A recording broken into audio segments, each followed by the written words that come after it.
कहानी त्रेता युग की है।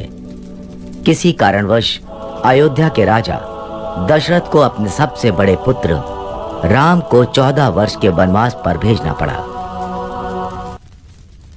राम, मैं तुम्हें 14 वर्ष के वनवास पर भेजता हूं। जैसी आपकी आज्ञा पिताजी, मैं शीघ्र ही वनवास के लिए चला जाऊंगा। लेकिन उनकी पत्नी सीता उनके बगैर अकेली नहीं रह सकती थी, इसलिए उन्होंने राजा दशरथ से कहा, पिताजी, जब मेरे पति ही नहीं होंगे तो मैं इस महल में रहकर क्या करूंगी? कृपया मुझे भी इनके साथ वनवास जाने की अनुमति दीजिए। और फिर लक्ष्मण ने भी कहा, पिताजी, मुझे भी भैया राम के साथ जाने की अनुमति दीजिए, क्योंकि राम के बिना लक्ष्मण कुछ भी नहीं है। सीता और लक्ष्मण की विनती सुनकर राजा दशरथ ने कहा, समय मुझे तो मेरे राम से दूर कर रहा है, किंतु मैं तुम्हें तुम्हारे प्रिय राम से दूर नहीं कर सकूंगा। इसलिए मैं तुम्हें राम के साथ जाने की अनुमति देता हूं। कुछ दिनों पश्चात राजा दशरथ से अनुमति पाकर राम, सीता और लक्ष्मण के साथ वनवास के लिए चले गए। वो तीनों वन में कुटिया बनाकर रहने लगे। सब कुछ सही चल रहा था। फिर एक दिन शूर्पणखा नाम की राक्षसी वहां से गुजर रही थी।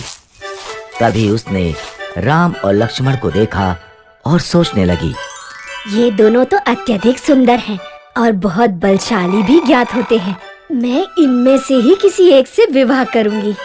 ये सोचकर उसने अपनी राक्षसी शक्तियों से एक सुंदर स्त्री का रूप धारण किया और वो राम लक्ष्मण के पास गई। पहले वो राम के पास गई और बोली, हे तेजस्वी युवक, मैं आपके रूप और सौंदर्य से बहुत प्रभावित हूँ और आपसे विवाह करना चाहती हूँ। किंतु मेरा विवाह तो हो चुका है और मेरी पत्नी भी मेरे साथ है। तुम विवाह का प्रस्ताव मेरे अनुज लक्ष्मण के पास ले जा सकती हो। वो इस वन में अकेला है। राम के विवाह से इनकार करने पर शूर्पणखा को बुरा तो बहुत लगा, लेकिन फिर उसने लक्ष्मण को देखा और सोचने लगी, इस युवक ने विवाह से इनकार कर दिया तो क्या हुआ? इसका भाई लक्ष्मण भी इसी की तरह दिखता है। मैं लक्ष्मण से ही विवाह करूंगी। ये सोचकर वो लक्ष्मण के पास गई। हे तेजस्वी युवक, मैं आपके सौंदर्य से बहुत प्रभावित हूँ और आपसे विवाह करना चाहती हूँ। मेरा विवाह हो चुका है, इसलिए मैं तुमसे विवाह नहीं कर सकता। किंतु आप इस वन में अकेले हैं और आपको मुझ जैसी सुंदर स्त्री से विवाह करने से इनकार नहीं करना चाहिए। किंतु मैं तुमसे विवाह नहीं करना चाहता। क्यों? क्या आपको मेरा रूप पसंद नहीं आया? ऐसा रूप देखकर तो देवराज इंद्र का भी मन पिघल जाए, तो आपका मन कैसे नहीं पिघला? शूर्पणखा की चिकनी चुपड़ी बातें सुनकर लक्ष्मण को क्रोध आ गया और उसने शूर्पणखा के नाक कान काट दिए। नाक कान कटते ही शूर्पणखा अपने राक्षसी रूप में आ गई।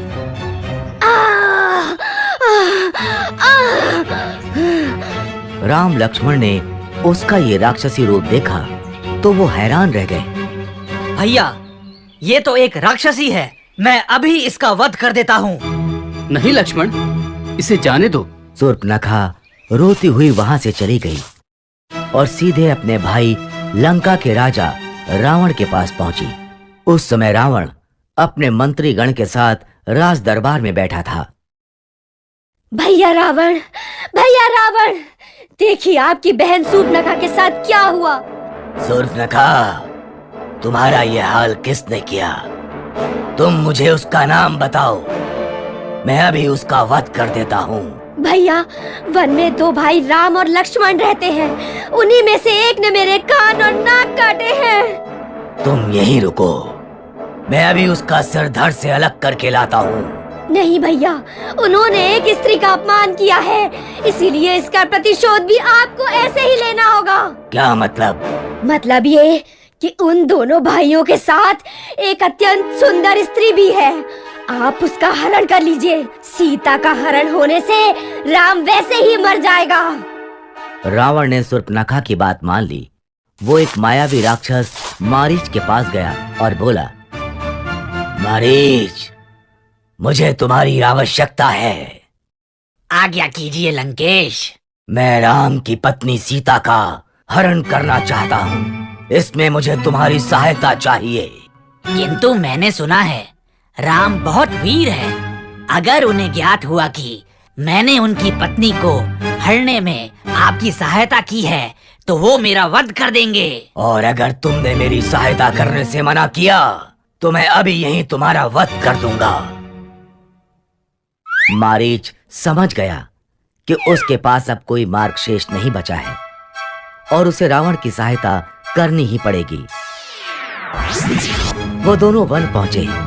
वहां रावण की तरकीब के अनुसार मारीच ने एक सोने के हिरण का रूप बनाया और वो राम की कुटिया के आसपास टहलने लगा। जल्द ही सीता की नजर उस पर पड़ी। स्वामी, मुझे वो सोने का हिरण चाहिए। ठीक है, मैं अभी उसे तुम्हारे लिए लेकर आता हूँ। ये कहकर राम अपने धनुष बाण के साथ उस हिरण की तरफ चल दिए।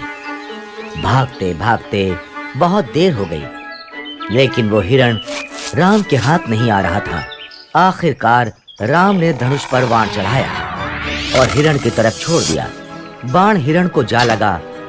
बाण लगते ही मारीच अपने असली रूप में आ गया और आवाज बदलकर राम की आवाज में कराहता हुआ चीखने लगा, सीते, लक्ष्मण! लक्ष्मण, लगता है तुम्हारे भैया किसी संकट में हैं। तुम जल्दी जाओ। लक्ष्मण जानते थे कि ये राक्षसों की चाल है, लेकिन वो सीता को मना नहीं कर सकते थे।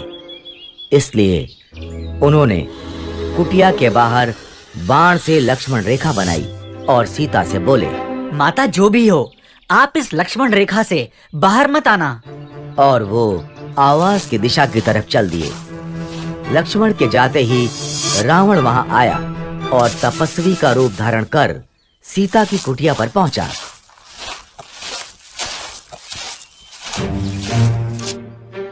भिक्षामि देहि, भिक्षामि देहि। ये लीजिए ऋषिवर, भिक्षा स्वीकार कीजिए। रावण भिक्षा लेने के लिए आगे बढ़ा। तभी उसने लक्ष्मण रेखा को देखा और सीता से कहा, यदि भिक्षा देनी है तो बाहर आओ, नहीं तो ये तपस्वी बिना भिक्षा ग्रहण किए ही तुम्हारे द्वार से लौट जाएगा। सीता किसी तपस्वी को खाली हाथ नहीं जाने दे सकती थी, इसलिए वो लक्ष्मण रेखा से बाहर आईं। उनके ऐसा करते ही रावण ने उन्हें पकड़ लिया और वो अपने असली रूप में आ गया।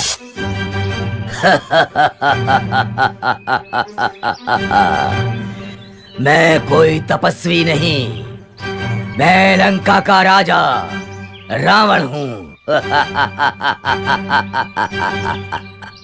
और रावण सीता का हरण कर उन्हें लंका ले गया। जब राम और लक्ष्मण को सीता के हरण का पता चला तो उन्होंने सीता की खोज आरंभ कर दी। खोज करते करते उनकी मित्रता हनुमान, सुग्रीव, जामवंत और विभीषण जैसे महान और वीर योद्धाओं से हुई। और जब उन्हें ये ज्ञात हुआ कि रावण सीता का हरण कर उन्हें लंका ले गया है, तो उन्होंने वानर सेना के साथ लंका पर चढ़ाई कर दी। पहले राम ने कुंभकर्ण को मारा, फिर लक्ष्मण ने मेघनाद का भी वध कर दिया और अंत में रावण और राम का युद्ध आरंभ हुआ।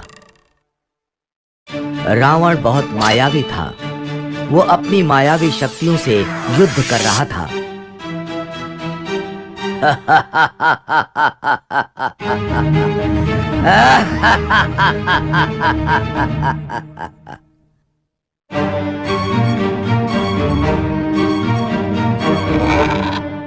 राम के तीर उसे कुछ क्षति नहीं पहुंचा पा रहे थे।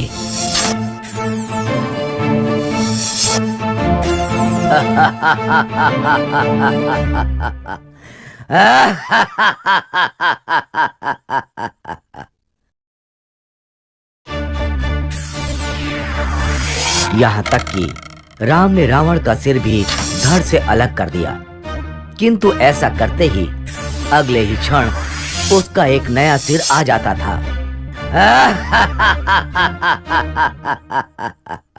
ये रावण मरता क्यों नहीं? तभी विभीषण वहां आए और उन्होंने राम से कहा, प्रभु, आप रावण की नाभि पर वार कीजिए, तभी रावण का वध होगा। राम समझ गए और उन्होंने धनुष पर बाण चढ़ाकर रावण की तरफ छोड़ दिया। बाण रावण की नाभि पर जा लगा और रावण कराहते हुए धरती पर जा गिरा।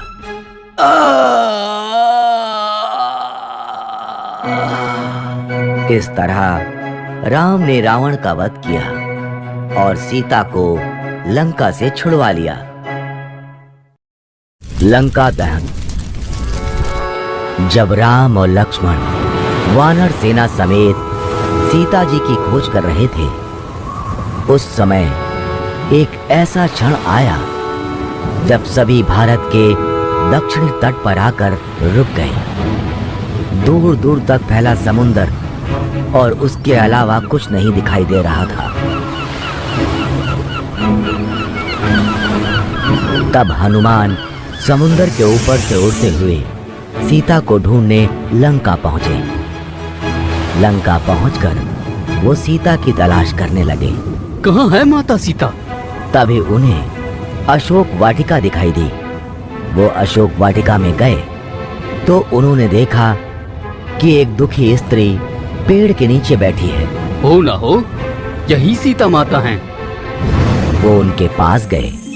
उन्हें देखकर सीता डर गई। कौन हो तुम? क्या तुम्हें रावण ने भेजा है?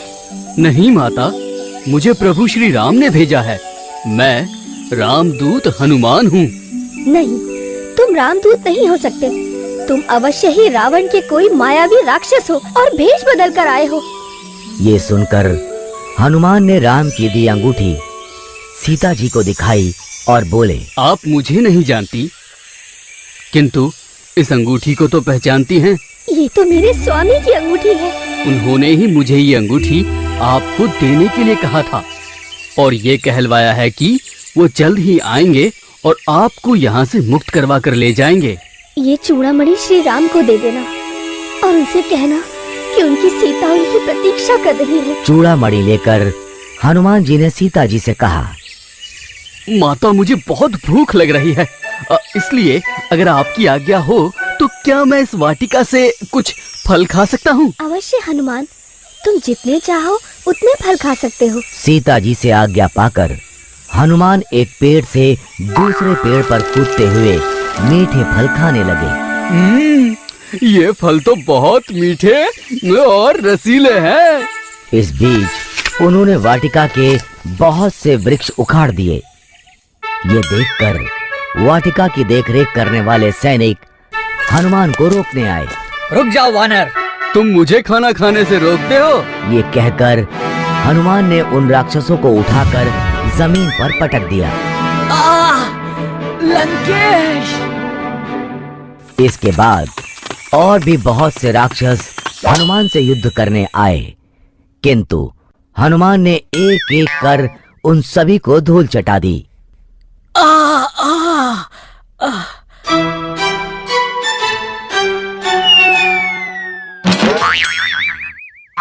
बचाइए लंकेश! ये सूचना जब लंका के राजा रावण के पास पहुंची तो उसने अपने पुत्र अक्षय से कहा, पुत्र अक्षय, तुम अभी जाओ और उस वानर को पकड़कर मेरे समक्ष लाओ। जो आज्ञा पिताजी। अक्षय राक्षस सेना के साथ वाटिका पहुंचा और हनुमान को ललकारते हुए बोला, लंकेश के पास जाने के लिए तैयार हो जाओ वानर। उससे पहले तुम यमराज के पास जाने के लिए तैयार हो जाओ। ये कहकर हनुमान ने अक्षय को पैरों से पकड़ा और जमीन पर पटक कर उसे मार दिया। जय श्री राम! ये देखकर अक्षय के साथ आए राक्षस डर कर वहाँ से भाग गए। लंकेश! लंकेश! अपने पुत्र अक्षय की मृत्यु की सूचना सुनकर रावण और भी क्रोधित हो गया। उसने अपने श्रेष्ठ पुत्र मेघनाद से कहा, पुत्र मेघनाद, उस उदंड वानर को पकड़कर मेरे समक्ष लाओ। मैं स्वयं उसे दंडित करूंगा। जो आज्ञा पिताजी। मेघनाद कुछ राक्षसों के साथ वाटिका पहुंचा। मेघनाद को देखकर हनुमान सोचने लगे, ये तो कोई बहुत बड़ा योद्धा प्रतीत होता है। अब तो क्या हुआ, मैं भी राम भक्त हनुमान हूँ। ये सोचकर हनुमान ने एक पेड़ उखाड़कर मेघनाद की तरफ फेंका। जय श्री राम। पेड़ मेघनाद के ऊपर जा गिरा और वह मूर्छित होकर जमीन पर गिर गया। कुछ देर बाद मेघनाद उठा और हनुमान से युद्ध करने लगा, किंतु हनुमान बहुत आसानी से उसकी हर माया को काट देते। जय श्री राम। अंत में मेघनाद ने ब्रह्मास्त्र का आवाहन किया। ओम ब्रह्माय नमः। ब्रह्मास्त्र को देखकर हनुमान सोचने लगे, ये तो ब्रह्मास्त्र है, इसे काट कर मैं ब्रह्मा जी का अपमान नहीं कर सकता।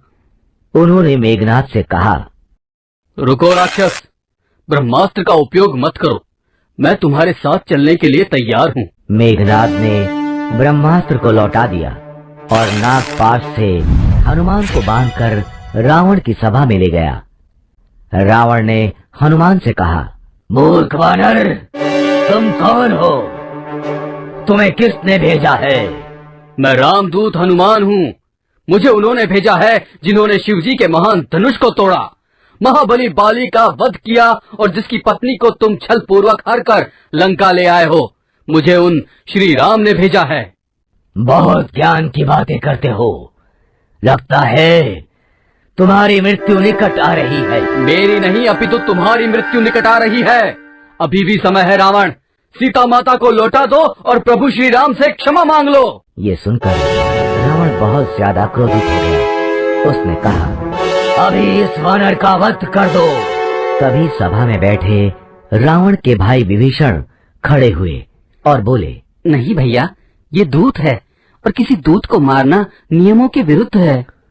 इस पर रावण ने सभा में बैठे दूसरे मंत्रियों से पूछा, तो उनमें से एक ने कहा, लंकेश, वानरों को अपनी पूंछ बहुत प्रिय होती है, क्यों ना इसकी पूंछ में आग लगा दी जाए?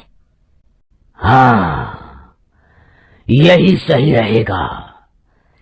इससे किसी नियम का उल्लंघन भी नहीं होगा। और फिर रावण ने सैनिकों को आदेश देते हुए कहा, इस वानर की पूंछ पर कपड़ा लपेटकर उसमें तेल डालकर आग लगा दी जाए। राक्षसी सेना हनुमान की पूंछ पर कपड़ा लपेटने लगी।